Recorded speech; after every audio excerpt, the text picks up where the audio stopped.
Você sabia que existem mais tigres em cativeiro do que na natureza? Máfia dos Tigres, assassinato, caos e loucura na Netflix.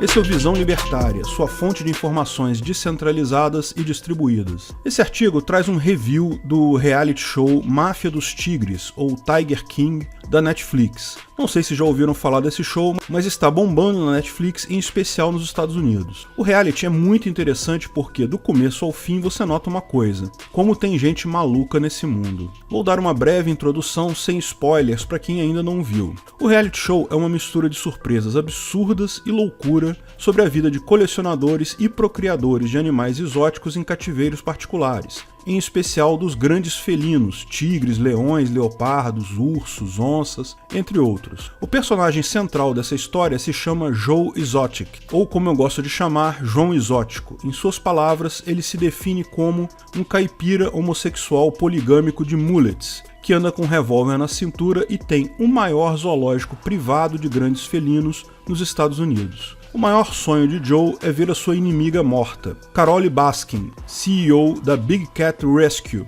resgate de grandes felinos, na cidade de Tampa, Flórida. Ela se apresenta como uma ativista pelos direitos dos animais e tem como objetivo acabar com o cativeiro de tigres e outros grandes felinos nos Estados Unidos, mas, no final das contas, as condições do zoológico dela não são melhores que as do Joe.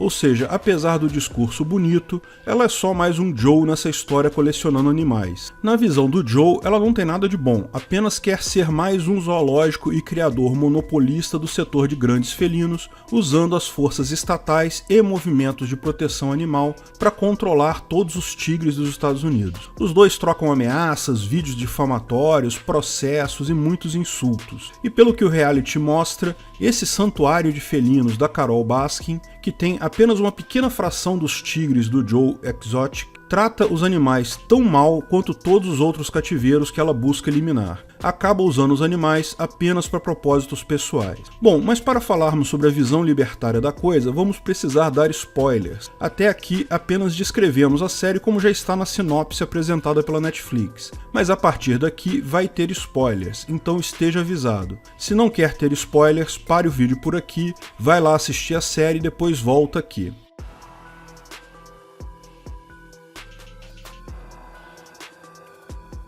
O show é centrado, como falamos, na história do Joe Exotic, um homossexual poligâmico, ou seja, Joe Exotic não tem apenas um marido, mas tem dois, e que, no decorrer do reality, você deduz que os maridos dele não são gays. De acordo com o seriado, estão casados apenas porque Joe Exotic dá presentes a ele, como caminhonetes, armas e muitas drogas. O show também conta detalhes da história da mulher adversária dele, a Carole Baskin, da Big Cat Rescue, e nossa, que história maluca. O ex-marido milionário dela, 20 anos mais velho do que ela, desapareceu do mundo um dia antes dele se divorciar dela e sair do estado, ficando praticamente 90% da fortuna para ela, sendo que ele tinha duas outras filhas. Muito se especula que ela tenha dado um fim no cara, moeu ele no moedor de carne e deu para os tigres comerem. Depois de algum tempo se casou com um cara muito estranho, Howard Baskin, que parece mais um escravo sexual devoto. Tem outro personagem interessante, o Doc Antle, que é dono de um santuário de safari e compra filhotes de tigres do Joe Exotic. O Doc faz shows com seus tigres e já participou de filmes de Hollywood. Esse homem, que mais parece um líder de culto, tem 3 esposas, contrata especialmente mulheres jovens, virgens ou próximo disso, que adoram a causa animal e não se importam de ter seus nomes mudados ou de terem relações sexuais com o Doc Antle. Elas trabalham por um salário de $100 por semana. A parte boa é que cada uma das suas esposas recebe uma casa. A parte do salário é irrelevante, porque o reality mostra que Joe paga seus funcionários $150 por semana. E a Carole Baskins, bem, ela usa trabalho voluntário, os voluntários têm que trabalhar tanto quanto os funcionários de outros zoológicos, já que a manutenção dos animais e parques não muda muito. Mas então, vamos pular direto para o ponto central da discussão libertária. Não vou tocar em assuntos como o funcionário que perdeu o braço, um dos maridos do Joe Exotic que atirou na própria cabeça sem querer durante o show, um ex-chefão de cartel que tem zoológico particular, o material que o primeiro produtor do reality perdeu num incêndio criminoso. Mas enfim, um dos pontos centrais e também o primeiro questionamento que o documentário mostra é que tem 5.000 a 8.000 tigres em cativeiro nos Estados Unidos e apenas 4.000 tigres nas selvas originárias deles, na África e na Ásia. Muitas pessoas podem ter tigres em suas casas ou em zoológicos particulares, e a questão que fica é, já pensou se o seu vizinho tem tigres em casa? O que acontece se ele fugir? Pois bem, o reality levanta um caso que foi em 2011, em Zanesville, Ohio, a fuga dos animais em grande escala. No episódio, um louco soltou 50 dos seus 56 animais exóticos, entre eles tigres, leões, ursos, lobos, antes de cometer suicídio. Os policiais tiveram que matar 18 tigres, 17 leões e 8 ursos, e isso, lógico, deixou todo mundo apavorado na cidade. Quem acompanha o canal já deve notar que o libertarianismo não delimita a compra, venda e criação de animais. Depende então da sociedade de leis privadas regular esse tipo de ação.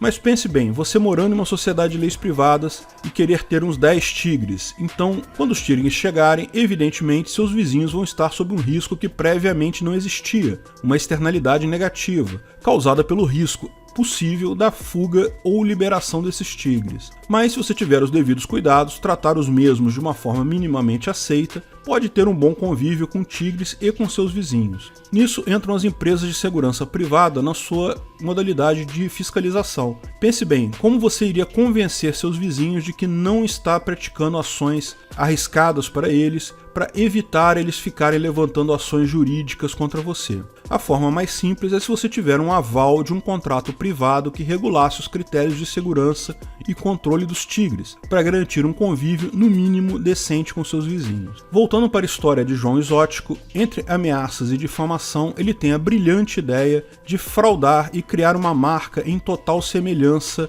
à marca da Carole Baskin, de resgate de grandes felinos. Só que dentro do sistema jurídico americano, isso é uma vitória fácil para Carole. Ela conseguiu processar em $1 milhão, levando à falência de Joe Exotic e fazendo com que ele tivesse que entregar o terreno e os animais a Carole Baskins. Lembre-se que na ética libertária não existe propriedade intelectual, ideias não são escassas. Se eu tive uma ideia, você pode ter a mesma ideia e não diminui em nada a minha ideia. Para mais informações sobre isso, veja o vídeo Quem Precisa de Propriedade Intelectual. Mas e quanto a marcas? Da mesma forma, não há proteção à sua marca, mas é preciso fazer uma ressalva importante. Se alguém vende um produto ou serviço usando uma marca igual ou parecida à de outra pessoa ou empresa, comete fraude. Nesse caso, claramente fere a ética libertária. Mas a distinção importante é que a fraude é cometida contra o consumidor que comprou um produto ou serviço enganado pela marca. Não é cometida contra o suposto dono da marca. Quem pode processar a empresa que está usando a marca de outra empresa, com base na ética libertária pura, sem contrato adicional algum, é o consumidor que foi iludido por essa marca. Ele pode entrar na justiça acusando a empresa de fraude. Não é a pessoa que usava a marca original que pode fazer esse processo. É bastante provável, porém, que empresas de leis privadas incluam cláusulas para evitar confusões de marca. Pois bem, para evitar vender o zoológico dele para Carole Baskins, entra na história o Jeff Lowe, um investidor rico, para quem Joe Exotic vende o zoológico e esse passa a administrar o local, até hoje faz isso. Aparentemente o local custa muito caro para manter funcionando. Chegou um ponto que tiveram que cortar a água e luz de acordo com Jeff Lowe. Joey fica de diretor do entretenimento, vivendo no parque e fazendo seus shows. Os dois começam bem, mas com o tempo já começam a desandar a relação, principalmente depois que Joe Exotic entra para a política. Em 2016, ele concorreu a presidente dos Estados Unidos, sem partido.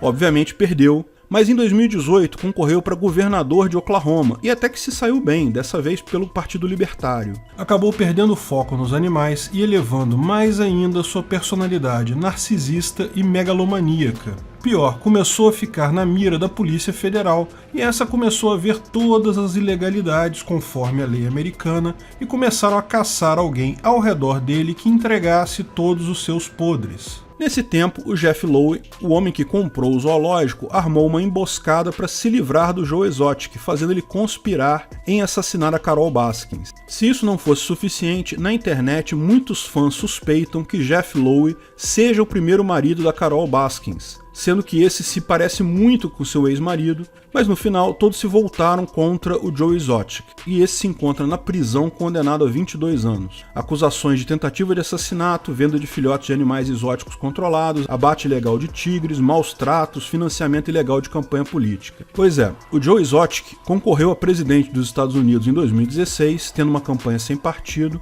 mas a parte mais engraçada é que seu gerente de campanha, Joshua Dial, além de ser a pessoa mais consciente do programa, se diz ser libertário, mas diz que seu maior sonho era ser gerente de campanha de um político. Só deu para rir muito nesse momento. Mas lembre-se, o termo libertário lá nos Estados Unidos refere-se tanto a minarquistas quanto a anarcocapitalistas. Então, o Partido Libertário não chega a ser um contrassenso lá como é aqui. No final, a Máfia dos Tigres nos mostra que a vida em sociedade vai sempre ter pessoas complexas, malucas e megalomaníacas, e que tudo que temos para nos proteger dessas pessoas já são os mecanismos libertários de autoproteção e propriedade privada mesmo. Leis estatais acabam não servindo para nada ou só levando a mais injustiça no final das contas. Nos ensina também a não perder o nosso foco e mexer com política. Mesmo um maluco consegue ficar pior se entrar para a política. Outro ponto que vale lembrar é que atividades como os zoológicos seriam todas privadas, e esses locais serviriam de importantes bancos genéticos para animais que estão em extinção.